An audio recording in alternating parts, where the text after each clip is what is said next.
Great, so I'm very excited to be part of this panel. As an African entrepreneur myself, I have so many ideas and so many things I want to discuss, but I'm also very honored to be surrounded by a panel of experts from all walks of lives and also from various countries, some of the superstar countries of startups in Africa, like Nigeria, Egypt, and of course, Morocco.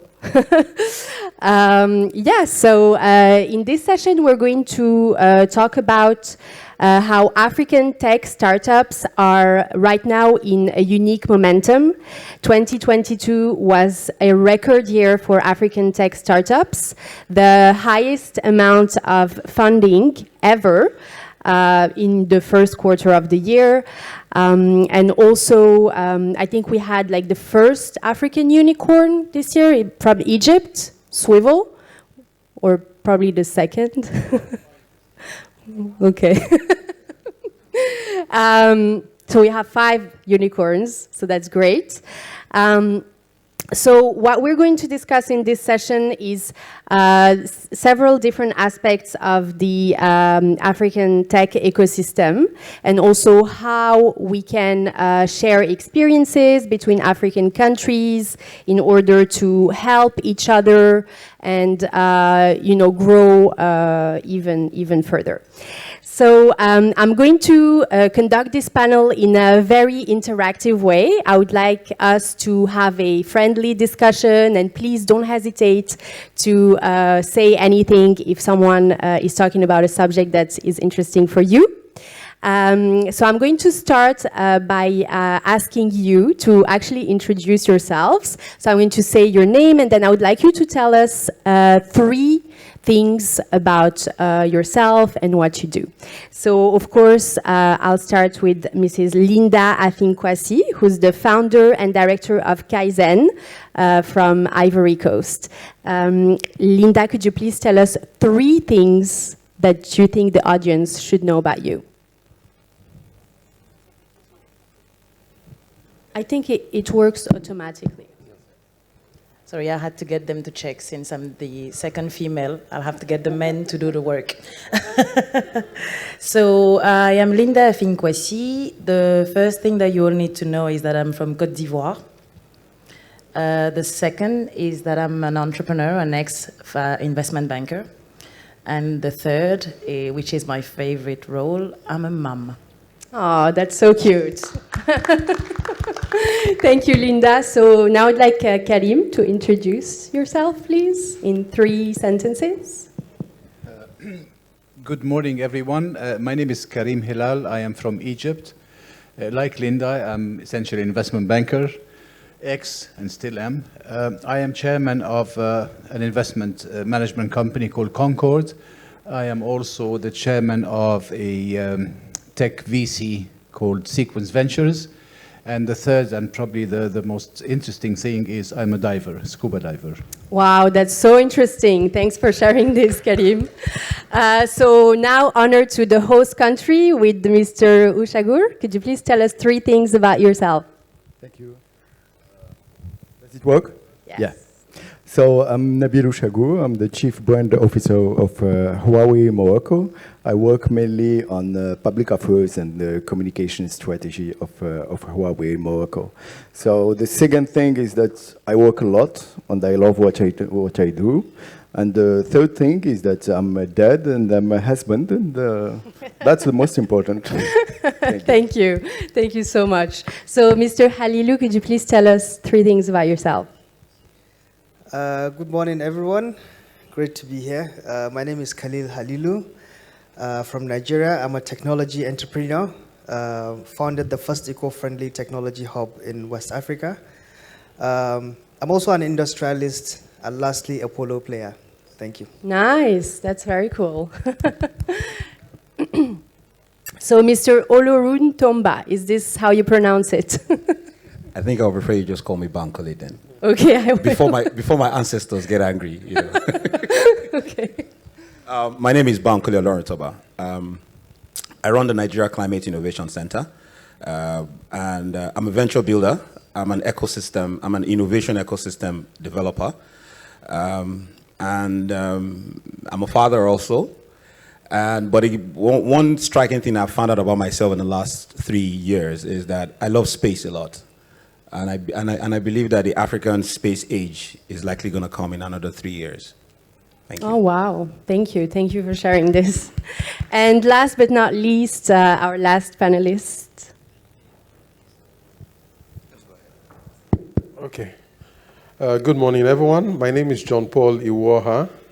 I was an engineer, I was an accountant, and now I help businesses come alive. I mostly work with Africans in diaspora who are trying to start businesses on the continent.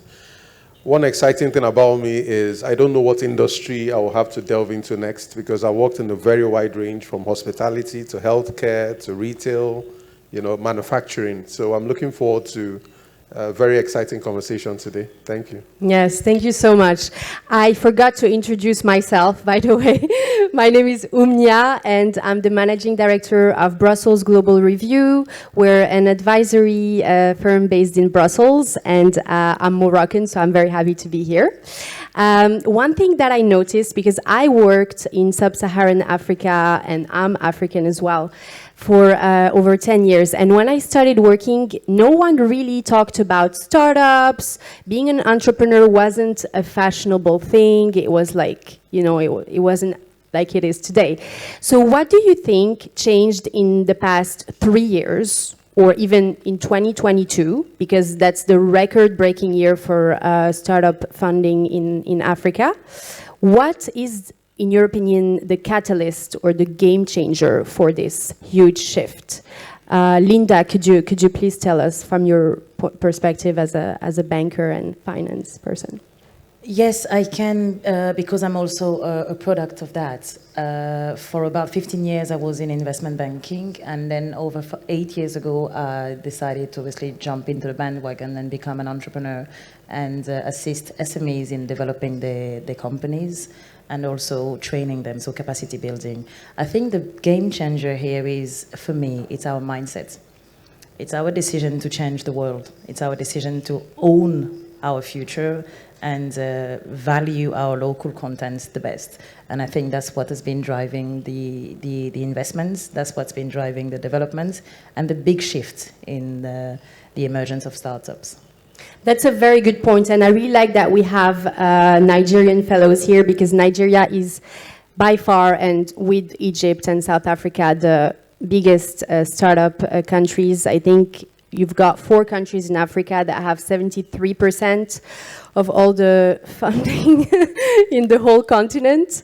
To me, Nigeria and Egypt, of course, because I lived in Egypt also, but Nigeria is so fascinating. I think that what Linda just said about the mindset is really representative of Nigeria. So could you please tell us, a little bit more about what you think is the game changer for Startup Boost? What I think the game changer will be is the ability to adopt solutions from other parts of the world, into the local market. Africa is not a copy and paste, terrain. Whatever, all the companies, for example, if you go to Nigeria, the top 10 banks in the country, they're all local banks.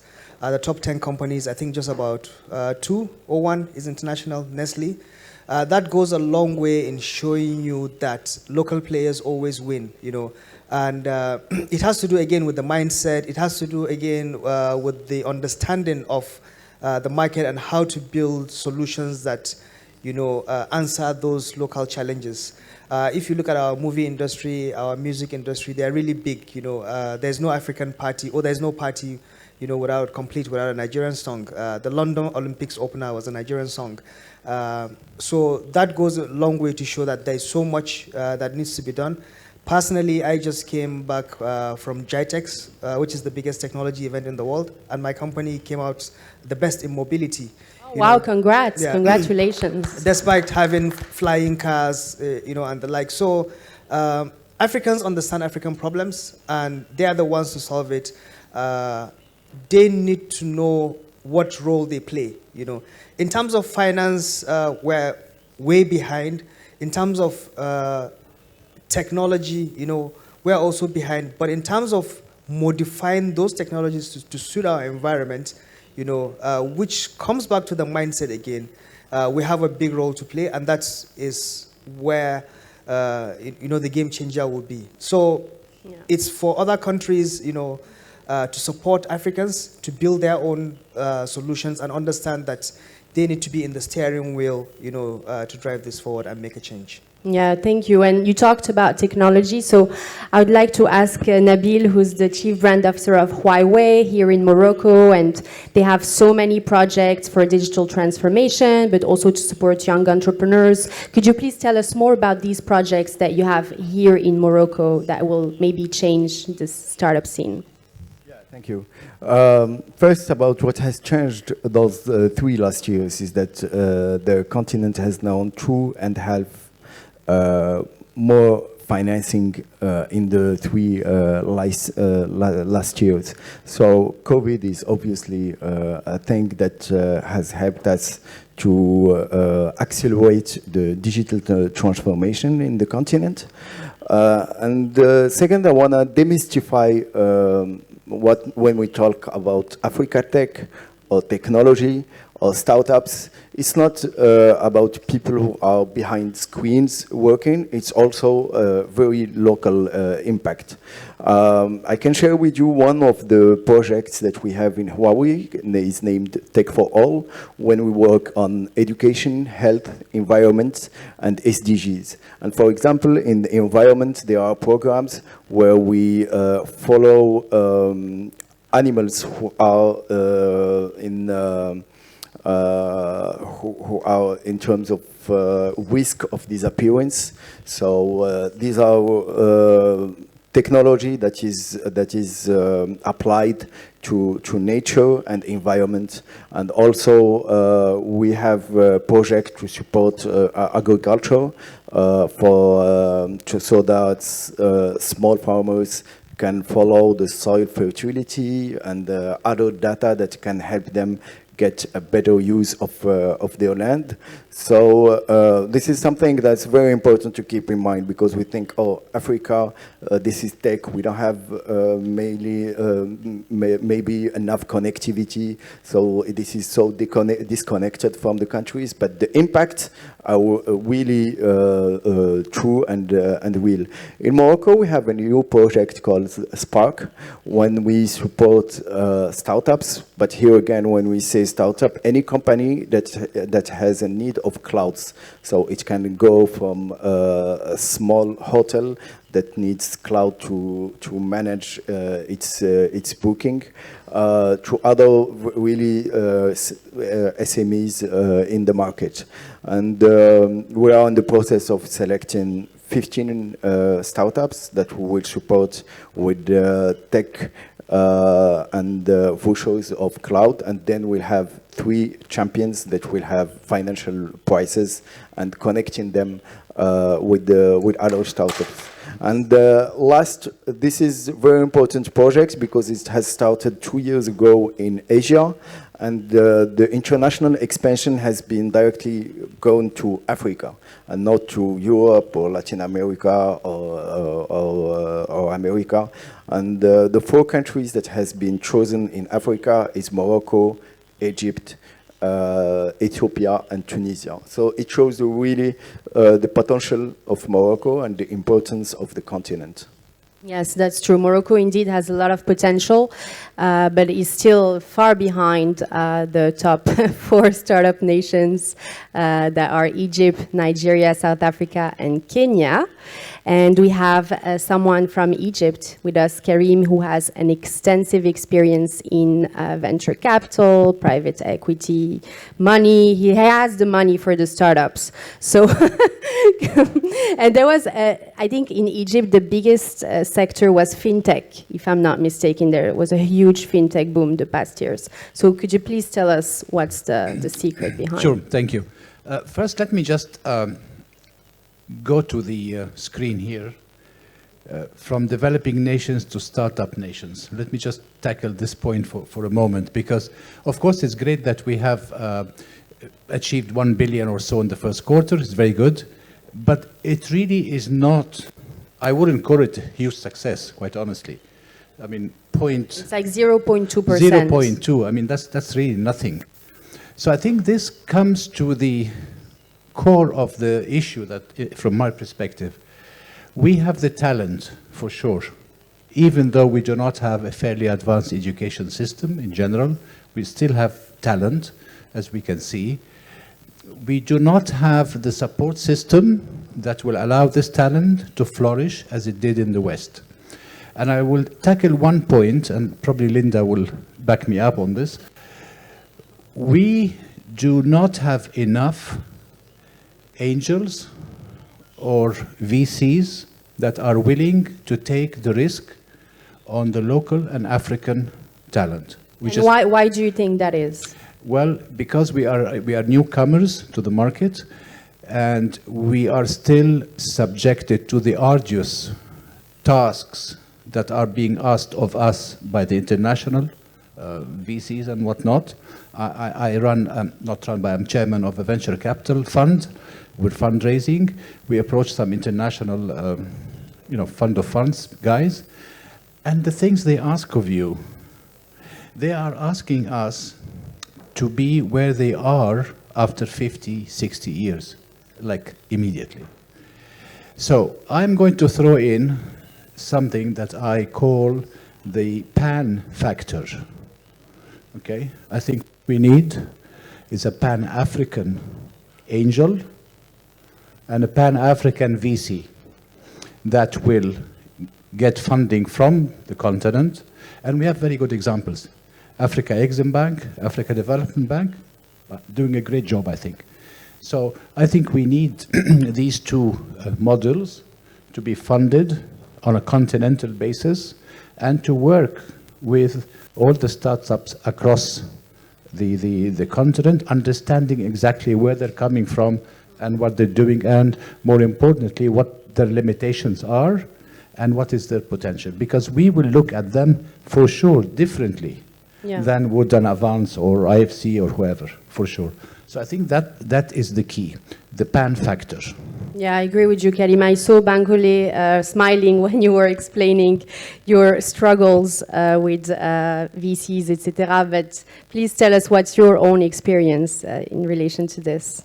I think Africa, just like what Mr. Hilal said, there's a need for us to sort of design models and be dynamic about the ways that will approach investments and startups across Africa. Africa has got a youthful population. Nigeria's youthful population is about what, 60%, 70% thereof? Everybody calls us a youth nation, and we've used that to our advantage, right? Because we are constantly building to sort of fulfill the desires and the needs of the demography, the critical mass of demography. And there's an Africa Business Angels Network that is being headed by Tommy Davies. Tommy Davies was the first Lagos Angels Network. And so currently there's an Africa Business Angels Network, and I'm sure I can introduce you to them, to have a bit more conversation. And their drive also has always been to find out how can we sort of curate funding sources from Africa, which is still difficult. Because of one, people want to know how are we going to do this? Who is going to put in the money? Our private sector prefers brick and mortar. And again, the cost of finance we know is not easy, right? Because of where we source this money from. And so many times often, before we saw that switch in digital investments in Nigeria, we had to let a few executives who drive investments have a taste of what was happening. And because of that, you can see that the gap that was happening around fintech in Nigeria was a little bit, bridged, but there's still a whole lot of opportunities. Fintech around Africa it's a different model entirely from what you find in Europe. And the fact that Africa understands its own challenges, and I'd like us to be very positive about this. I think in Africa, with the kind of issues we've been through for the past 30, 40 years, from leadership to foreign partners, to all that different, gamut. There's a need, the fact that we took our mindset and we understood that if we build for Africa, there's a very stronger possibility that those who are interested in the African economy will be, will sort of see the best model to be able to engage more with Africa. But our VCs also need a lot of guaranteeing and risk sharing, right? And that's why when you look at some of the funds that are coming into, say, Nigeria, for instance, these are funds where has to fall within the interest of what is happening in Nigeria, right? And so if, for instance, within the green space, we have been breeding green startups, right, after a while. And everybody keeps saying, oh, no, you can't do this type of green startups. You must be focused on this, focus on that. And our argument is that, look, that's your business. That's your own economy. For our economy, we will love to save the world with a business model because we know that impact without finance is a huge dream. And so if we're going to get involved in this green economy space, digital economy space, we need to approach it from a more investment perspective. And then the conditions of that investment has to be in the favor of, who we are. So again, this is where we're throwing the baton out to other Africans that there's a huge opportunity, right? And when you're having these negotiations, you have to think within the context of the different dynamics of your country or your ecosystem. And if you do not build to fulfill the gaps within the ecosystem, the funding will not come, right? You have to build to fulfill the gaps within your ecosystem. As long as you can show where the funds or the payments are going to come from, then it's easier for many people to want to latch on to what you have. The reason why fintech blew in Africa or Nigeria, I will say, is because many Nigerians were tired of the problems of the bigger banks. And so for the few who showed them how to make transactions a lot easier without the different stress, it became a gold mine. The youth population took up many of these new banks. We never thought that there would be a new wave of banks in Nigeria, but there's a whole new wave of banks in Nigeria currently. And these are being fueled by the youthful market. Now, the problem about the youthful market, again, is that access to, usable finance is very limited. So you might have 1 million account holders who probably don't have more than, $500 in their account? But again, when you make it easier for many of them to trade and to do investments, and then it becomes something totally different. In Nigeria, we have this new wave of Japa movement. What does that mean? So Japa is, in Nigeria, we have an exodus movement of talents, young people. It's like a migration thing. But for us, we've termed it a new word called Japa. And Japa is when you take that effort to find other opportunities in other places, while still putting into perspective where you're coming from. And so the new wave of migrations that is happening in Nigeria is not those ones who are ready to work as, what they call those domestic workers and all those things. You're having brilliant people who are going to share a better model of how to deal with a growing economy such as us. Many say that it's an exodus of talent, but I fail to believe that. I say that this is where we get to export what we have. And so when a people's culture and music becomes the talk of the century, then that is the emergence of that economy. So I think that for us in Africa, we need to be proud, we need to build more, we need to hold our heads high, and we really need to look at the possibilities of not discussing as an extra wheel in the room, but as the main figure of the room. I think that will save us a lot of problems. Very cool. So again, about mindset, yeah, I think this deserves a round of applause. I have a question. I think it's a bit of the elephant in the room, but I noticed that there are probably 6 or 7 countries. Can I just sure. ask, Sure. just so Of that course, you yes, won't, please you feel won't free skip my to- mind? We were having this conversation a minute ago before coming on, and I absolutely agree with the pan, because it's not what we have. I mean, we have to be positive. It's important to be positive, but we have to be realistic and honest. We don't have the pan in existence, so we cannot expect miracles. When I was working at a bank and I was investing into companies on the continent, the only problem was the way they were valuing themselves. And that's the way they were valuing themselves, that's how I was giving them the money. It was easy for me because I was earning more and I was getting a bigger bonus as a banker. But that is the key problem. Why could they not value themselves higher? It's education. It's competencies. We talk about finance, we talk about funding, but you cannot give money to someone who doesn't know how he's going to use it. You talk about Africa being youthful enough. Yes, Africa is youthful. Africa is rich in people. Our richness is our people. It's our continent, it's what we have. Our challenge is our inability to use our competencies well enough. So if you're not competent, if you're not educated, what would you do with 1 million, 2 million, 4 billion? What would you do with it? You'll quickly go and buy something that is not completely relevant. You won't even be able to understand the adequacy of what you're doing, the impact of what you're doing. And I think that's where we need to start. And it's the step back that we need to take, really. It's, to me, impossible that you talk about such a venture that exists in Nigeria, Tommy Davis, and us here are not aware of it. So we are more into political integration as opposed to an economic integration or an economic cohesion. We are not doing this. It's not about you introducing us to Tommy Davis and all those hubs that are in existence since we are in the technological world. It's about us being able to have that Pan-African conversation that allows us to quickly go into that tool and find out who we are looking for to develop our continent the way we believe that we have to develop it. Because as Khalilou said, we know what we need. Nobody is going to come and build or construct it for us. We know how to negotiate. We know how to position ourselves. But if we were competent and utilizing our talent efficiently, I don't actually think anybody would ask us to be what took 50 years to a country for us to give it to them now. So it's all about valuing who we are, training ourselves and understanding what is really needed in the market. You talked about fintech. We have e-commerce now. We have the technology on the logistics. We have the technology on health. So it's about making sure that all this is correctly integrated, and then it will work better. So this really was the point that I had to kind of share because... No, I like that you shared that, but to me, there is a huge dichotomy between English-speaking countries and French-speaking countries, and that's also the mindset, but also the regulations. If you look at the countries that have a Startup Act, I think most of them are, Nigeria, Egypt, etc. Morocco doesn't have one. So Côte d'Ivoire also, yeah. Côte d'Ivoire is a very good example, by the way. I worked there, so very business-oriented.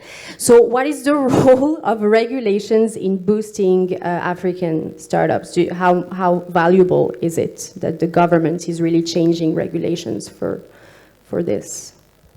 Well, it starts with them. It doesn't start with anybody else. It starts with their will. It starts with the issue that we have as far as corruption is concerned. It starts with the tools that they put in place to push up and vulgarize the entities that they have, the regulatory framework itself. The Startup Act in Côte d'Ivoire took about probably about 7 to 8 years to be put in place. It is an act. What takes us so long? Yeah, exactly. It's an act. And it's not even, and that is the Francophone world. How long did it take in Egypt, Karim?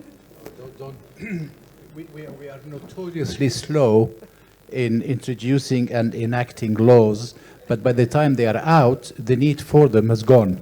Okay? But let me just, if I may be quite blunt, yes. We're talking about what we need and how we can work together, and how can we cooperate, and the pan factor, etc. But can we not be honest with ourselves and accept that there is a deep-rooted issue of mistrust between all of us? No. Yes. I mean, how can we integrate? How can we help each other? How can we create pan airlines, pan railroad, etc. if for any of us to go to anybody's other country, I still need a visa, which takes God knows how long. I still have to go via the other end of the world to come to right next door. So until we accept that we actually need to start to learn to trust each other and actually open up our borders, if there is no flow of people, how can we expect flow of capital, trade, and investment, and so on? So I think that's a very big issue that needs to be dealt with, not at our level, but I think those, the powers that be, need to listen, because somebody needs to tell them, we need to do this first. You talk about African unity, African blah, blah, blah. It took me ages to get a visa to go to South Africa or Côte d'Ivoire, actually. It just doesn't make sense. Yeah. But I think Morocco is a good example of a country that I still need to get a visa. No, but that's the thing. You're from Egypt, so you're not a good example. No. But Morocco is a good example because we don't need a visa to go to Ivory Coast or pretty much any country, and that changed the past 15, nobody 10 lets years. us in without a visa. I don't know why. I mean, we're nice people, actually. Yeah, but that's a good point. That's a fair point, and thank you for sharing this. Just talk and you will start. Hello? Okay. So I like to take things from first principle, because if we don't know where we're coming from, the future is going to look very foggy. Africa has always had startups. Africa is run by small businesses. Essentially, that's what startups are. Startups make up more than 90% of companies in Africa. Startups provide more than 85% of employment in Africa. So startups have always been there. So if I go back to the very first question that launched this session, what changed? I think a couple of things changed. The first was the internet. Because before now, Africa was that place. Most people didn't know what was going on there. The internet gave us visibility. The second thing that helped to erupt what we're seeing now is the scourge, which many people see as a negative trend, of unemployment. So before now, it was traditional to go to school, get good grades, and then get a job.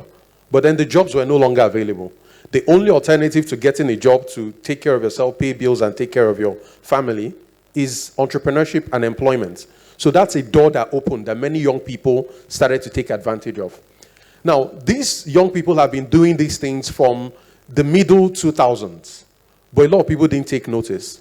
One major thing that changed was when an accelerator like Y Combinator opened their doors to the first African startup, to startups in Nigeria, in Ghana, that was when Silicon Valley took notice. You mean these Africans have these kind of ideas? So when we had our startups graduate from Y Combinator, what typically happens is a venture round follows. And you know the way investors can be. There's this phenomenon called momentum investing. They say investors are like lemons. Investors want to invest where other investors are investing. That's what's going on in Africa right now. The second thing is, what is your alternative? If you're looking for high growth returns in your portfolio, we're seeing the tensions with China. We're seeing the tensions with Russia. Where else will an emerging market portfolio look to except South America or Africa? So it's not as if the world has a lot of options. You can't get a lot of growth in your portfolio by only investing in Europe or North America. If you want to grow your portfolio, you have to look at Africa. But with Africa, there's always been that thing called the risk premium. Africa had always seemed like a black box. We don't know what to expect. Political instability, economic instability, we don't know what's going on there. But another critical factor that has come in is the brain drain that has been leaving Africa, that has been going out, known as the diaspora. I think this is going to be the decade of the African diaspora, because they've now come to maturity and they are the ones who are best positioned to exploit the innovation arbitrage. That's what I call it. They are from Africa. They know what they see when they visit us. And then they are in the developed West. They see how things can work. So they see the gaps. The people who are only in Africa don't see what's possible, but they've seen it. So these guys are coming back with expertise. They're coming back with money.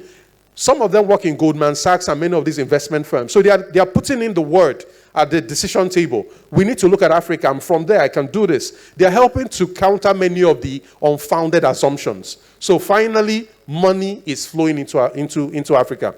What I'm going to, the prophecy, as it were, is that the way the world is now, the way the die is cast, China in the next decade or so, I'm not sure how things are going to pan out, or with the war in Ukraine, Africa is getting more and more prominent in the eyes of the world. If I just use one small example, because I think sometimes we can get lost in the whole tech thing. But you see things like maybe, for example, natural gas. All of a sudden, somebody wants to pipe gas from Nigeria to Europe. You know, why are we important all of a sudden? Why are we talking about solar projects in the Sahara? You know, why are we talking about investing in more? So it doesn't look like the world has a lot of options. And this is the time to exploit that opportunity, because the world now has our attention and we need to play to our strengths. I think it's very important. Yeah, that's true. Very good point. But then going back to Karim's point at the beginning, you said that we're still like very far because we're only like 0.2% of the global funding. Why is it so slow? Why, if all of these amazing opportunities exist, why are we not growing faster? Okay. So, you know, a couple of things. 92% actually, 73% was as at last year or 2 years ago. Egypt, Kenya, Nigeria, South Africa. Right now, according to Bloomberg, it's 92%. 92% of the funding in startups went to only 4 countries. Now, when you look at those 4 countries, they have a couple of things in common. They are some of Africa's biggest economies: Nigeria, Egypt, South Africa. They're also some of Africa's biggest, most populated countries. Egypt, Nigeria, South Africa, about 60 million or so. But what's going on in Ethiopia? What's going on in Tanzania? They also have big populations, right? I don't want to give a lot of credit to regulation, because in Africa, one thing is clear. Regulation is always playing catch up to innovation. So when we say create the enabling environment, that's not really how it usually works in Africa. Africa creates the enabling environment when the industry is big enough to be taxed. When there's tax to be collected, that's when we come up with regulation. We don't come up with regulation to enable some environments. That's not how it works here. So I think it then boils down to the pressures that young people are feeling. That's where this innovation is coming out from. If I can't get a job, what else can I do? I can start a startup, make it work, and then I'll exit and make a lot of money. That is where many young people are thinking they can. Yeah, totally. I understand, but these young people that you're talking about, the pressure that they're suffering. Sorry, I was arguing with him about that subject Continue. a minute ago. Some of these young people, I mean, we've just completed a program when you were making reference to the program that you do, with young people that are working into building, incorporating technology in our world into health by creating a bike. And this bike is going to generate gas. That would be, electricity that could be used to plug in all your material at home, and also will be able to help you count your calories and see how well you are and what effort you need to do to get better, so to speak. Others are just thinking of, comment on appelle les éoliennes en français, en anglais là? Wind turbine. So they're building the wind turbine in order to change the use of electricity so that we have something more advanced to use today. Others are thinking on agriculture instead of thinking of apps. They're thinking of creating something with technology that will allow them to stock the actual crops, see them grow, and as they grow, have another infrastructure technology that will allow them to collect it and then regenerate it and re-implement it into the actual tool that they're building. Just to say that these youths, they're not desperate, so to speak. They are just intelligent and they're just innovative, they're creative. They just had an ear that listened to them and then they put out what they had. Yes, I agree with you that about 50% of our youth needs something, therefore they're a lot more creative than you would think. But there is also another part of them that are building something, and it's our role, as you talked about diaspora, our role to make sure that we push them where they're gonna get better, invest in them if we can, utilize what they're creating so that we can push it and make it more known to the outsider. To me, the local content makes sense. And the use of the local content will allow us, as you quite rightly said, to move away from the taxation system that we have, the issues that we have, and the pressure. And we'll be the one then changing the paradigms, in my view, and pushing the government to do something different. The government is us at the end of the day. And we didn't count on them to build all these incubators, accelerators. We did it because we saw the value of it. So it's about doing something that would be more relevant and that would allow us to push what we know how to do. And then people will have to come and invest, but on our terms, not on their terms. I think that's where it comes. Thank you. we'll make it easier for you. We'll go into action. And so I hear two keywords, regulations and talents, and that's something that comforts me because this is very important. I think the solution is really agility, and excuse me for using fashion word as a solution, but I think about a regulation, what we need is that not to put regulations that is stable for 1 year or 5 years, but really regulation that is changing with the environment, because technology is changing, the world is changing, and I think it's also about the new mindset about regulations. How governments can work more in the future with the ecosystems, civil society, companies, etc., and to be in permanent contact and dialogue with the ecosystems and have regulations that are really evolving along with the worldwide technology advancements and developments, but also the local advancements. The talent is also very important for us in Huawei, because we believe that for a country to become a digital hub, it needs 4 things: connectivity, computing capacity, which is data treatment, and decarbonization, which is about green and the environment. And fourth is talent. So talent is really something for us that's in our core business. It's not some kind of program that was just we do like this, because we need talents to get for a country as digital hub. Why we believe that Morocco is becoming a digital hub. I link it to what you said about GITEX. GITEX announced 2 weeks ago that it will organize GITEX Africa in Morocco in next May. And I think that this kind of decision is made after they consult companies, the government, and they see that there is a potential about the economy. And also there is, in order to make it very concrete when we talk about Africa Tech. Now, for example, in Morocco, the digital economy represents 5% of the total GDP. In China, for example, it's 35%. So there is, in all countries in Africa, there is a huge opportunity of the development of GDP linked to the GDP of the digital economy. So this is very important. In terms of talent, we have published a white paper 2 years ago about digital skills gap in Morocco. And we have noticed that most of universities, what they train for now, the skills, are skills that will be obsolete in few years for what these young students they will need in their work environment. And they cannot catch up. It's really, the evolution is really fast, that there is no program that can teach what the future will be. So the idea is really, even in talent, it's about this changing environment, supporting talents that they stay in phase with the needs of the market. We have a group of programs in Morocco called Digitech Talent.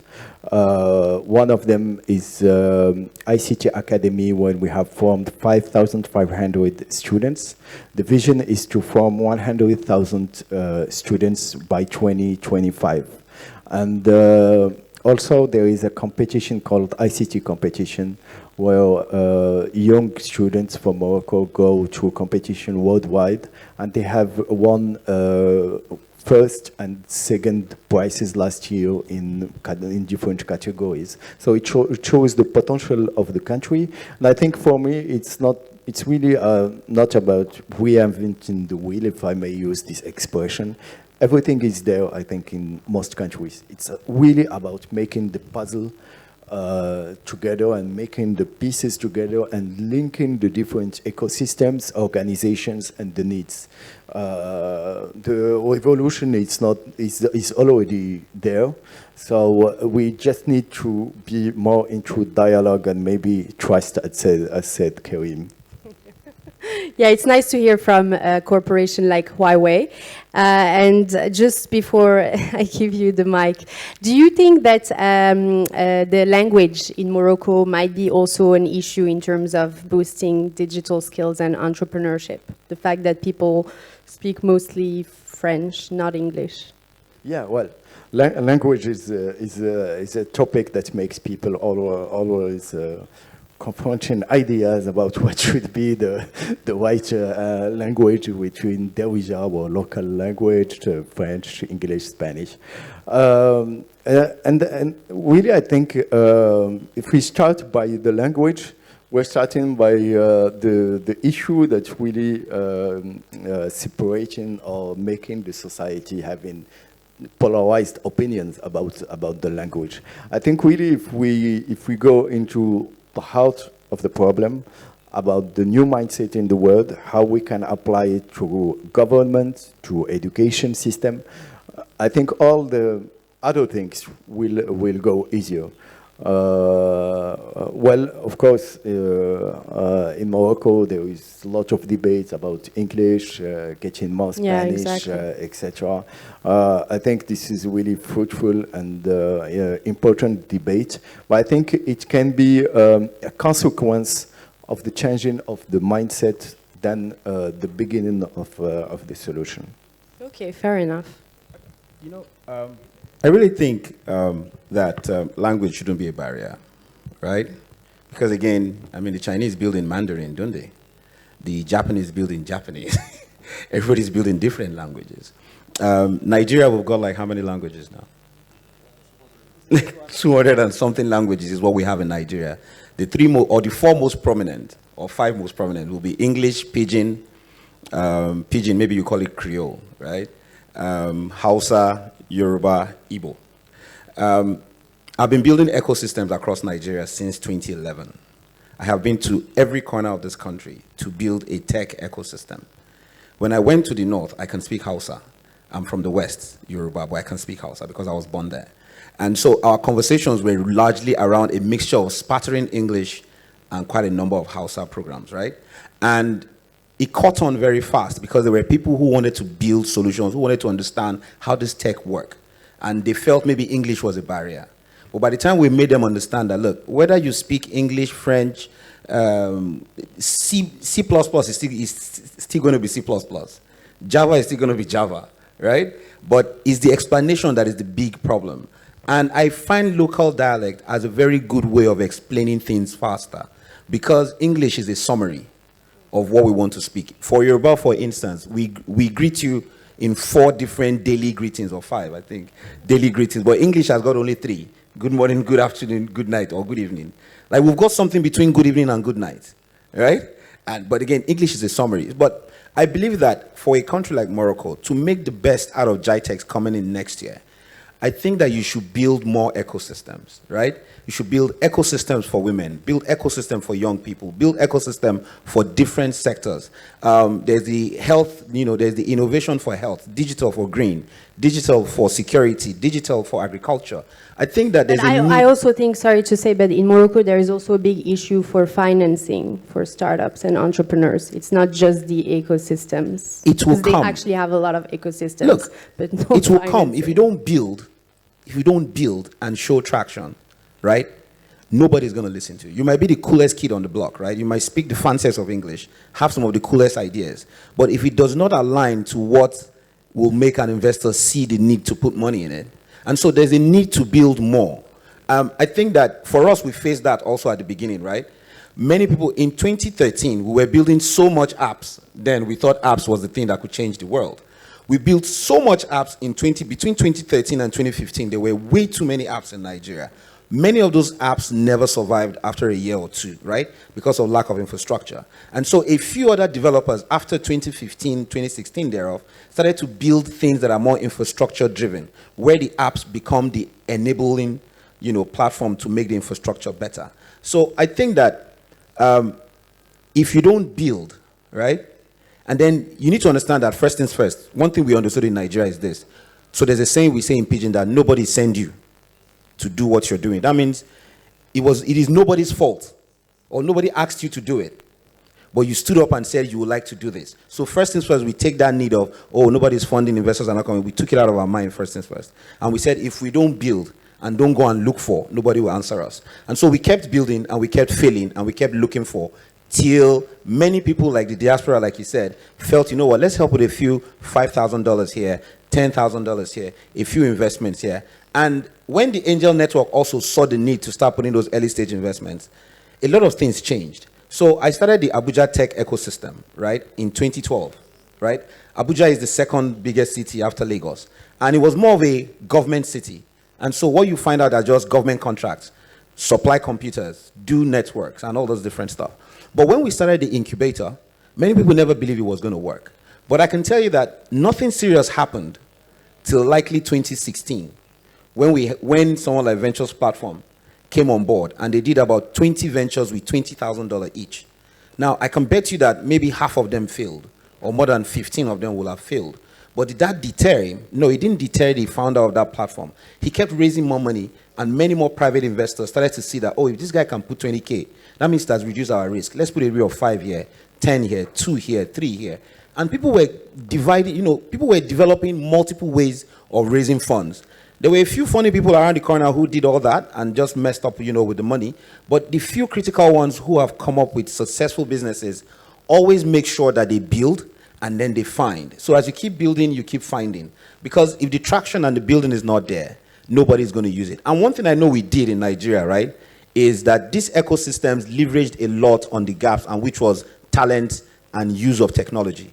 So at one point, we were building startups, or rather, we're building apps. But we're not so good at building apps. And then we now realize that we need to build a lot more talent.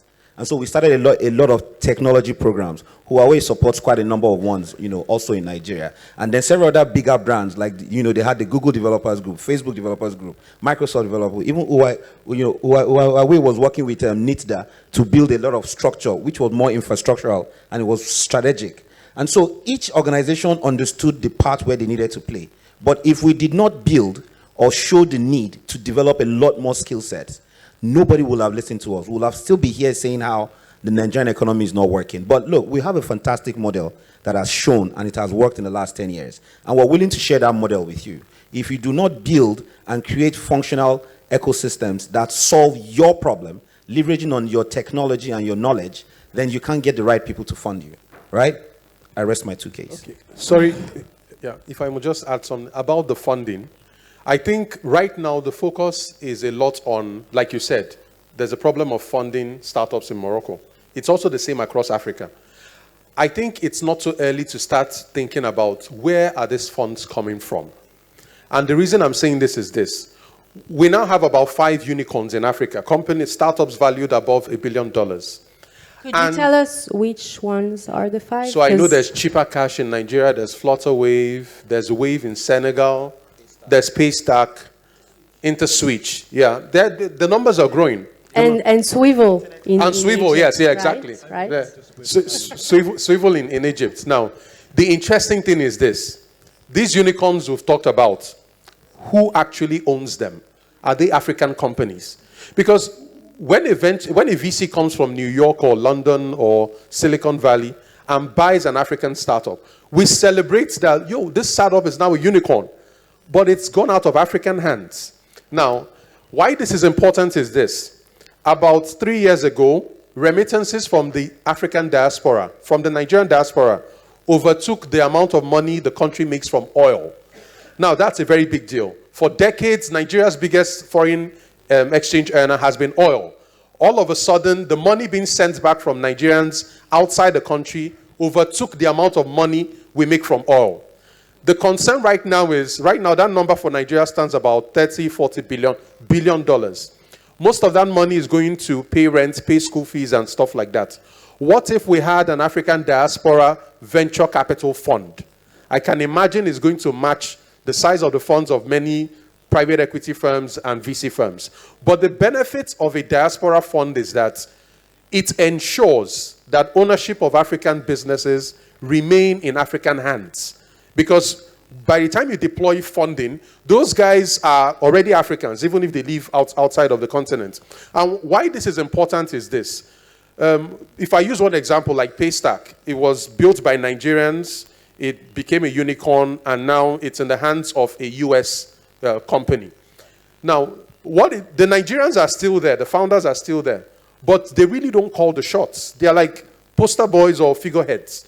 If the company decides to change strategic direction or do something that doesn't agree with what the founders want, they get kicked out. And I hope we're noticing the growing number of founders who are getting kicked out of their companies. Nobody's talking about these things. They just show up in the media and nobody's talking about them. Because if we keep getting foreign capital taking over African businesses, it might be good for us because there'll be more money around and more millionaires. But at the end of the day, is that really what we want? So it's a rhetorical question. Thank you. Thank you. I think the Diaspora Fund really ties in very well with what I was saying earlier at the Pan-African. And it should be a Pan-African, including the diaspora. And I really would like, perhaps as one of the recommendations of this session, that we actually try and do something about the Pan-African angels, Pan-African VC. Maybe we can kind of start an initiative. But let me go back to the point you raised. This is very, very important. How to ensure that the African unicorns or startups, whatever, the main economic benefit of that remains on the continent. And I think the only way to do that is really through the pan factor. That's the only way. Now, you mentioned Swivel twice. Okay, Swivel is a success story in Egypt. It became a unicorn, you know, valuation, accounting. And then it didn't collapse, but the share price certainly collapsed. But that is not because the model was faulty. That because it fell into the trap of let me use a cliche, Western capitalism model. It was doing very well, okay? Started in Egypt, went to Dubai because they have better regulatory environment. And then it was snapped up by mainly US and British VCs. And then it fell into the allure, the false allure of a new Ponzi scheme called SPAC. Okay? And all of a sudden, Swivel, oh my God, our media in Egypt were like, wow, an Egyptian company is going to NASDAQ. So I'm kind of reading the full release, and I'm saying, SPAC, what the hell is that? Sounds like spaghetti or something. So it went into a SPAC, which is a ploy, really is a ploy, developed by some investment bankers to make some money and get a big bonus. But in the small print of the SPAC, it says that investors have the right not to follow through with the investment, you know, which is very strange. So you raise the money, you have a valuation of $1 billion plus, but come closing time, you may find nobody actually writing a check. And that's what happened with SPAC. Over 80% did not come through, so the valuation went boom from whatever it was, billion plus, to whatever it was. It's not because the model is bad. It's because we were entrapped. Now, the other thing I want to say when we talk about how do we change our continent into a startup, it really comes down to what you were saying. Africa, Egypt, Nigeria, in fact, all of Africa have major problems in common, challenges. Education, health, employment, especially for the youth. So the trick here is to come up with the technical solutions that address those problems, because this is sustainable, it addresses the real issue, and if they are successful, it's going to have a major positive contribution on the economy, on employment, and all the rest of it. And that is happening. For example, in Sequence Venture, the fund that I'm involved with, we are looking at those sectors: education, healthcare, logistics, because Egypt, I guess like the rest of Africa, we have a very high wastage. We waste a lot. So we have a problem with that. So we're looking at solutions that will help solve these problems, including agriculture, of course. And if you do this with a reasonable level of success, you will become a sustainable investment opportunity, and you will be able to raise the money. But I have to say, you mentioned fintech. Fintech is booming all over Africa. It's a good thing because we are extremely underbanked. A lot of people don't like banks, so that's very good. We have some really big success stories in fintech in Egypt. But there is also a danger I have to point out. The explosion of this buy now, pay later. I mean, the most successful fintech companies in Egypt is actually just that. What's the name of that company? Value. Oh, I thought Value. Fauri was the most successful. No, Fauri is payment. Okay. Value is consumer finance, basically. And this is very dangerous. The temptation of the youth with the technology and the gadgets and God knows what. I mean, iPhone in Egypt costs over £70,000. You know. How much is that in dollars? Now? Yeah. Not a lot. No, it's about, it's almost $3,000. Oh, wow. And that's a lot. Crazy. That is a lot. But every teenager or young employee wants one. Now, he can't get it normally, but then here comes consumer finance. Buy it now, pay later. By Huawei. By Huawei, exactly. yes. But no, but the problem is because I lived in London in the 80s, and I saw that. People were throwing money at you. They really were. And then Black Friday comes, interest rates went to double digit, trashed. Oh my God, how can I pay for all this? And this is one concern I am really worried about. People are just buying things they don't need with money they don't have. And that's a problem. Yeah, that's a very good point. Yeah, I think that's why maybe in Morocco the central bank is more cautious with regulations in relations to fintech, right? Is that true, Nabil? Yeah, we have to be cautious in terms of what can be created as consequences. But also, there is a huge debate internationally about the environment and sustainability. So the good sign about central bank is that they are open by putting a team that's working on fintech regulations. So that shows that there is a sign that it is considering what's coming. We should be considering it. We don't have to be close and stay attached to the old models, but also so many things are coming in the new tech world, and we have to be careful how we Tackle them. Thank you. Just to add up on these issues, I think it's very important that we define what a successful startup means in an African way, not from an investor's perspective. Yes, in Nigeria, for example, we have unicorns, but if you go to a place up north in the country, nobody has ever heard of them. Nobody even has an idea what they do, Yes. And you see some unicorns that have an acquisition cost of $200. No, $200 per customer, And they make an average of $0.50 per transaction.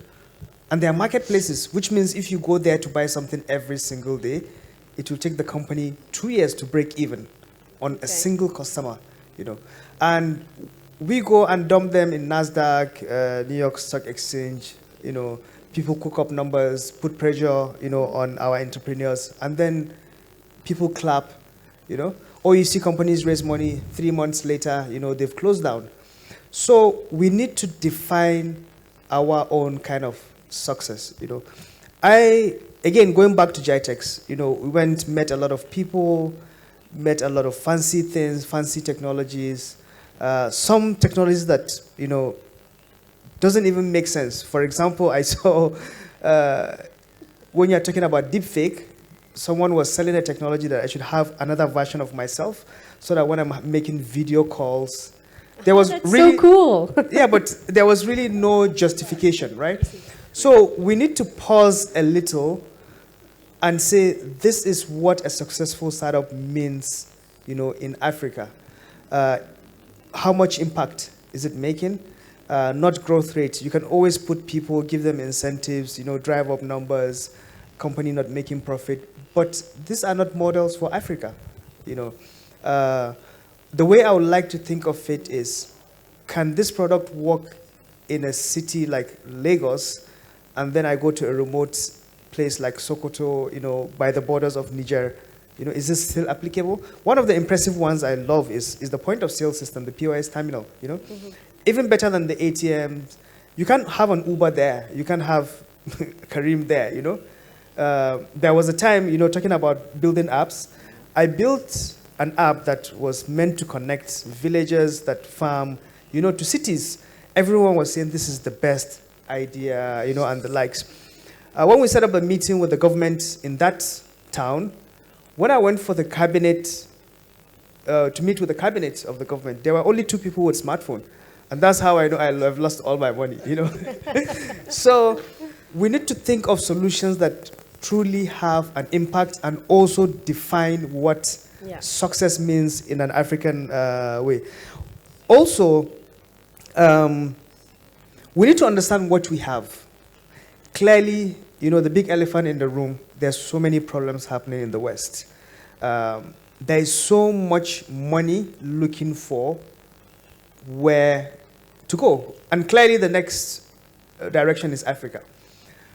I mean, there is so much money, people are thinking of crazy creative things on how to spend money. Today there is something called Earth 2.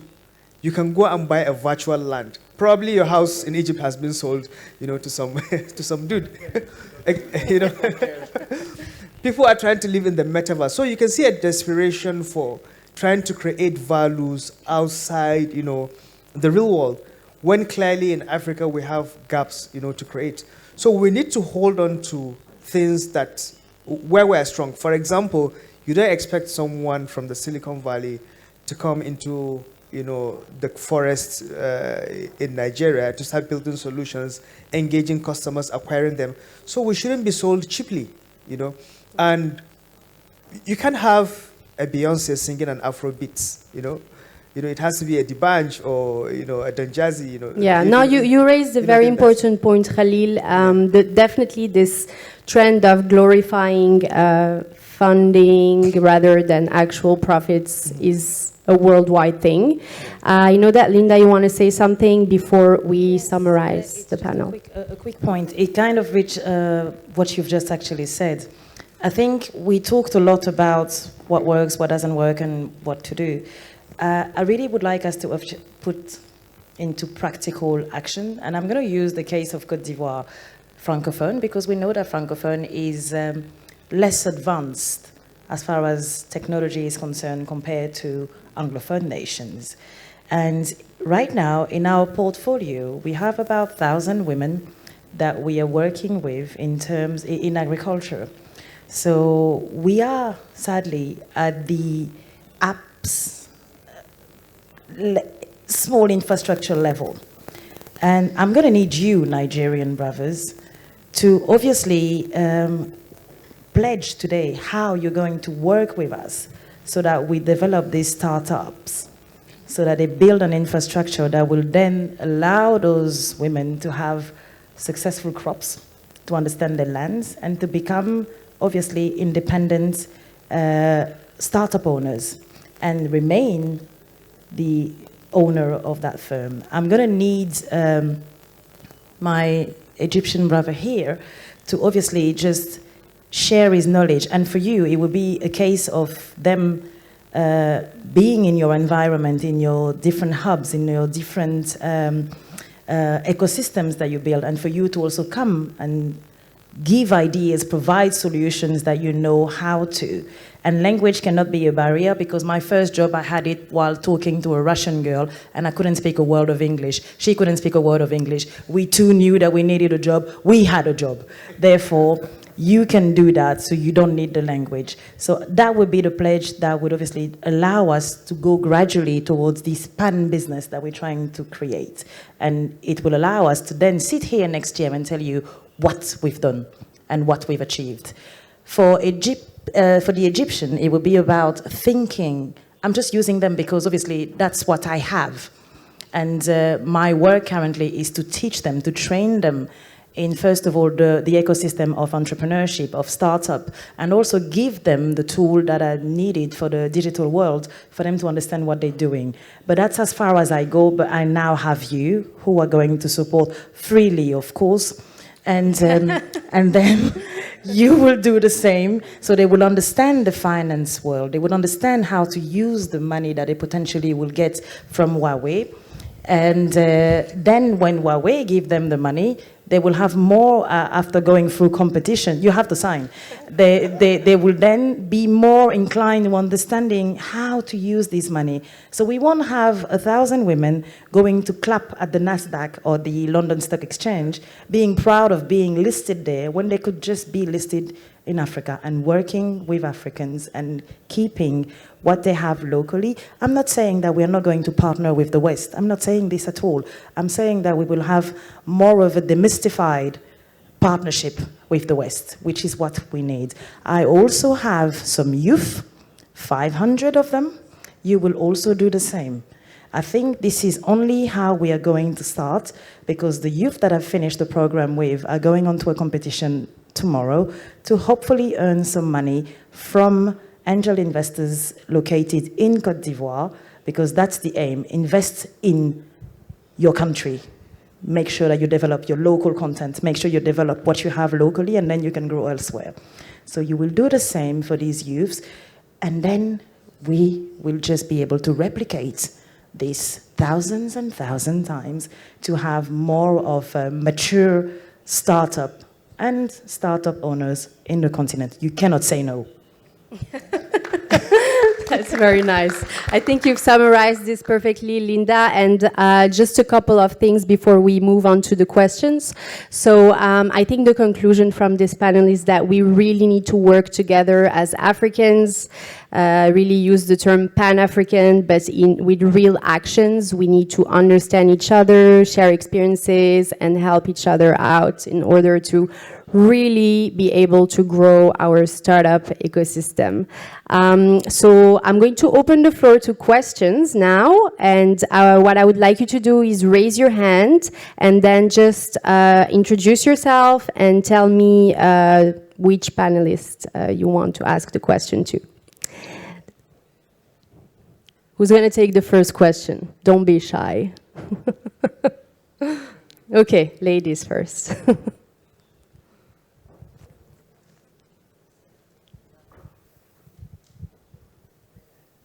Hello, everyone. Thank you so much for the amount of information that we got from this panel. I'm very pleased to hear in a financial context, the word value, the word education, and also ecosystem, including the cultural context and the social context too.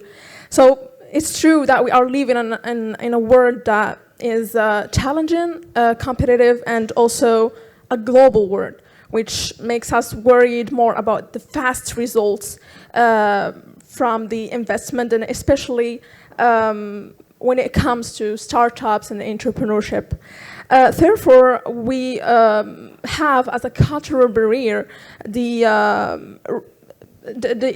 risk of we have a cultural barrier to take the risk to invest in some sectors as education because of the fast results again.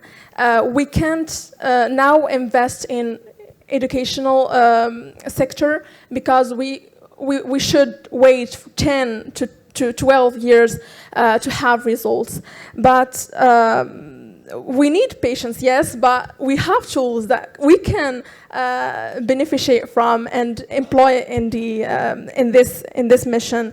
So I just want to know, what do you think about the ethic, and do you think that it can, like, it's impossible to come back on time and change our cultural think, but we have the technology. Do you think that we should use it in educational development today? My question is for Ms. Linda. I actually think Halilu can create a tool that will make you, an app that will make you go back in time so we can just solve our problems. Yes, I strongly believe that we should use the technology into developing education, because that is the key for us. Without education, well, you can't understand that clapping at the NASDAQ is not serving you right. With education, you do. So digital world and technology would allow us to figure out, as Halilu quite rightly said, the adequacy of the education that we need in the places where we are, and then use it gradually to evolve into that segment. So for me, it's the key, and without that, we will not be able to progress. We'll sit here for years. Yeah, thank you. Halilu, you have something to add? Yeah, just to add on, what she's saying, I would like you to understand technology in a very simple way, okay? Maybe thousands of years back, someone was farming, using his hand to dig hole, and his friend created this great tool called the Haut, and a cutlass, to make things easy. So anything that makes life easy or make your process efficient, you can consider it technology. Before, people write on slates. Now they move to pen and paper, to iPads. So we shouldn't think of it, yes, it's growing fast, it's complicated, but we shouldn't think of it in a complex manner. Anything that saves time, makes your work efficient, it's considered technologies, and you should go forward, to apply it in bridging the gap. Thank you. Yeah, very good. And I also think that the way people like to learn has completely changed, and that's why we see a huge boom with the creator economy, which is now worth $100 billion. So definitely EdTech is, I think, one of the highest growing sectors even right now. Right. Yeah.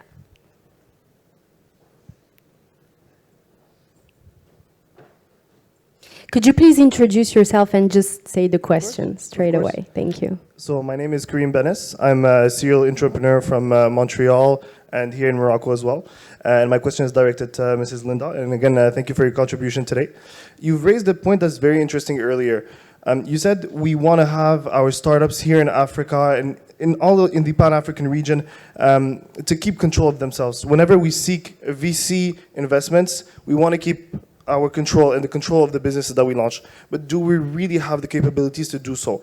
As an investor yourself, as a person, you have the money and you want to invest in my company. Don't you want to impose your conditions to make sure your money is safe towards me?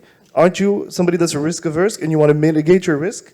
And today, I'm the founder potentially of a brand new idea that's maybe innovative for you, but it's full of risks. Are you able to accept my terms and conditions? And do I really have the power to impose my terms and conditions to you?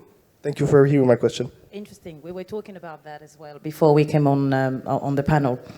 I will impose my condition to you any days if you act in front of me like you can only take my condition and that you're desperate enough to take my condition in order to have the money. And I will make sure that these conditions are even stronger than what you were hoping in before, simply because your attitude were telling me that that's your desperation is behind growing your company. We shouldn't forget one thing. When you create, as you said, nobody sent you. It's something that we also said in Côte d'Ivoire. Nobody sent you to build that company.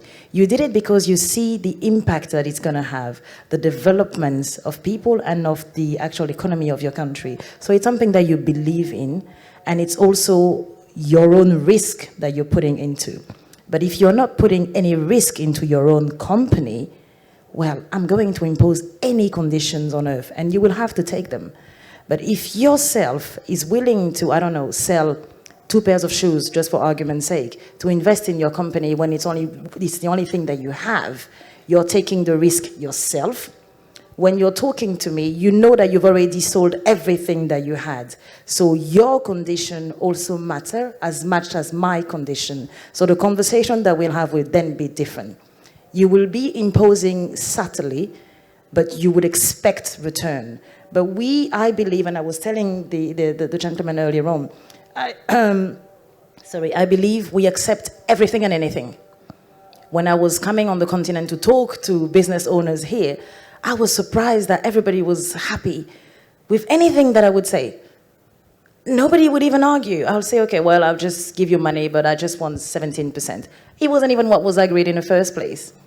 Probably I was told, let's just tell them 5%. But because I wanted to come back, I just said 17%. I'm sitting in front of someone from Côte d'Ivoire, and I'm probably doing this. Or I'm sitting in front of someone from another country, and I'm doing this. Why can I? Because it's perceived that I'm coming from the West, therefore I have everything. And you don't even believe in what you have. So I can sell you anything and everything. So my point here is, yes, terms and conditions will be applicable, but when you've put your soul and everything that you've had into a business, it becomes different when you understand what conditions are put in place. And some of them are not going to be suitable, and you're willing to go on and on and on. We are not patient in growing our businesses. We want money fast, but we don't want to see the business grow, but we want the money. And that's where we need to be educated, trained enough in understanding the impact on our businesses, the utilization of these funds, and what it's going to serve. He's probably going to tell me that the investors have the money so they can say what they want, so don't give him the mic. But, but I really, really believe once you have something, you're not willing to downgrade it, and you're willing to fight. And someone was saying it earlier on, you fail, you stand up, you do it again because you know that it has the value. And that is my view. And now more than ever, African entrepreneurs have options, more than ever. Okay, I was going to say, what he said. You don't always need venture capital.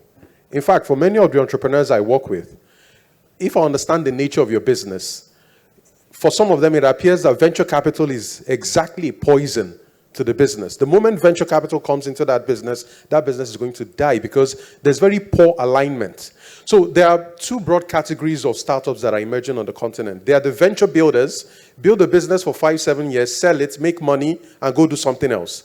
And there are the missionaries, the people who are on a mission to solve something. They see themselves working on that thing in the next 30 years. They see themselves retiring, doing that. They see it as a legacy business or something like that. If you have a legacy business, the last thing you want is venture capital because it's going to poison it. Some entrepreneurs on the continent, for example, as part of the things that I teach to the guys I work with, they don't understand the terms in a term sheet. So things like liquidation preference, who sits on your board, they don't understand those things. And the moment you're in a negotiation with somebody who understands more than you do, you are the one on the menu. And that's usually what happens. They just chop you to pieces. So my advice is, I have a client, for example, what she's working on is sustainable housing. And it's for single mothers, people who would never in their lifetime own a home. And that's what she's on. And the recovery rate for the capital is about 7-8 years. Most angel investors don't have that kind of patience to wait 8 years for maybe a 60% return on investment. If they're going to wait 8 years, you better be talking 1,000% ROI. So we need to be sure what we're going for. All money is not the same. Some money is fertilizer, will nourish your business, help your business. The other kind is real poison, will kill you real fast. Thank you. And I think I'll also add to that because, I can list you almost 50 to 100 businesses in Nigeria that have never raised funds from anybody, and they've grown over the years. The legacy businesses, it is very key. There are some who've raised money, and they know how to reject a lot of money also because they like to keep their cap as basic as possible. Power Stove was on Dragon's Den, right? Beautiful, clean cooking stove idea. You can charge your phone while cooking with briquettes and all those different things. Briquettes are made out of waste. And I said I was going to discuss that whole waste, issue, around circular economy, with you. I'll give you 1 more minute. Great. Sorry, because Karim has to talk. What happened again is that when the dragons came back, He said, I don't need the money anymore. And it was really painful for them because they kept giving too many conditions and he knew what exactly he needed. So education is important. Another is you can look at the pipeline of your businesses. Instead of you raising the money, raise money for your customers to buy from you. And then it gives you a whole more opportunity to keep trading. So be careful who you deal with. Follow what my friend here says. Not all money is your money. Does that answer your question? Will you start up a company in Africa? Because you said you're in Montreal. No, I'm really looking at it as a environment. As an entrepreneur, I can see certain difficulties that fellow entrepreneurs are going through. And today, I'm not starting a company. I have a company that's running here in Morocco, in Africa.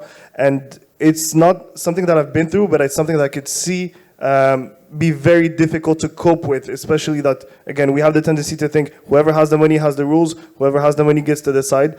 But in this day, if around this conference we can set the tone and say, you know what, we want to give the power to the people that have the passion, the learning, I think it's a good goal to achieve and a very good environment to have around us. Thank you. That's very good to hear. I agree with you. As an entrepreneur myself, I think that's the main difference between being an entrepreneur in Africa or in Europe, where I'm based, is that I really feel that I'm given the power there. Like, people really care about my ideas, whereas here, it's the people who have the money who get to decide. And Karim has the money. So what would you decide? I am looking for money. I am looking for money. No, I think the question you raised, there is no right answer, obviously, and there has to be a balance. To start with, when you say the one who has the money imposes conditions, that's a non-starter, I think. You don't impose. If the idea is good, if it has potential, you want to come in. So we need to work out a win-win kind of situation. Secondly, everything I've been hearing, most of the things I've been hearing today, actually adds validation to what we're trying to do, this Pan-African thing. I mean, to give you one example, this is last week, actually. We're trying to raise money for this deep tech venture capital, and one of the potential investors is a North American, big North American fund.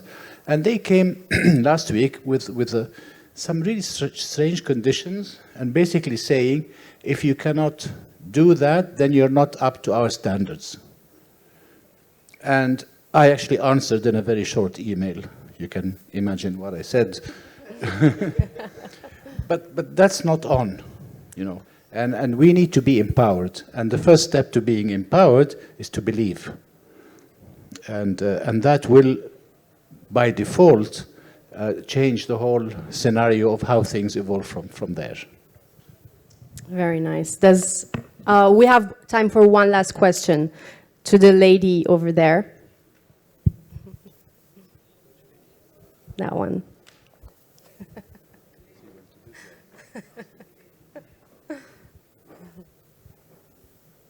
She's been here since the beginning. She deserves to ask a question.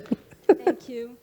My name is Nisreen Ibn Abd Jalil. I am the Deputy General Manager of the Moroccan Foundation for the Promotion of Preschool Education. So, okay. We believe, too, that it's very important to educate youth on entrepreneurship. We also try to do it with the really very young children. Well, but my question, I was listening from the beginning, and you talked a lot about financing. For example, I don't believe that in Morocco financing is the major issue, but the issue is really to make youth really strong, empowered, and believe in their project. And I think that we really lack that. Well, we will not go back to the cultural issues and everything, but I would maybe ask some of the panelists to share what their government or what they did to, and what we could do to make really, really young people go in entrepreneurship.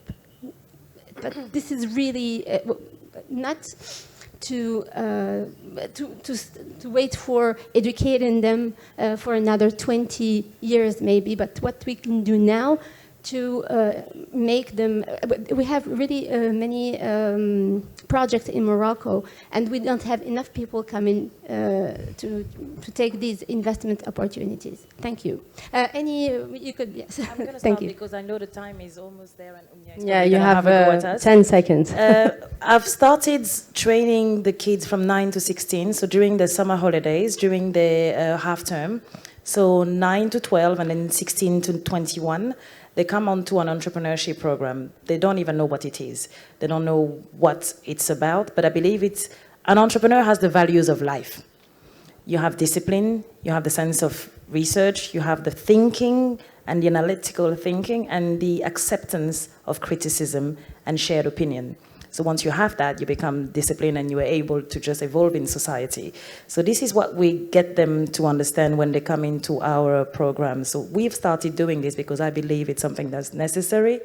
But what we make them do as well is to write up a business plan. And at the end of it, they know what it's a business plan. So they start without knowing what it is. We explain the skeleton and we give them the tools and we make them walk in the street and ask questions to people in terms of market research, understanding the data, drafting in themselves using the computer, thinking of new ways of improving our countries and improving their lives Can themselves. you please wrap up? And then, Linda, please. and then that allows them to do better. So I think that's for us a way of starting, and it's a little thing, but it's the way of starting. Great, thank you so much. So yes, thank you to all our panelists, and if you have more questions, they're still going to be here, so feel free to ask them. Thank you so much. Yeah, so that's it.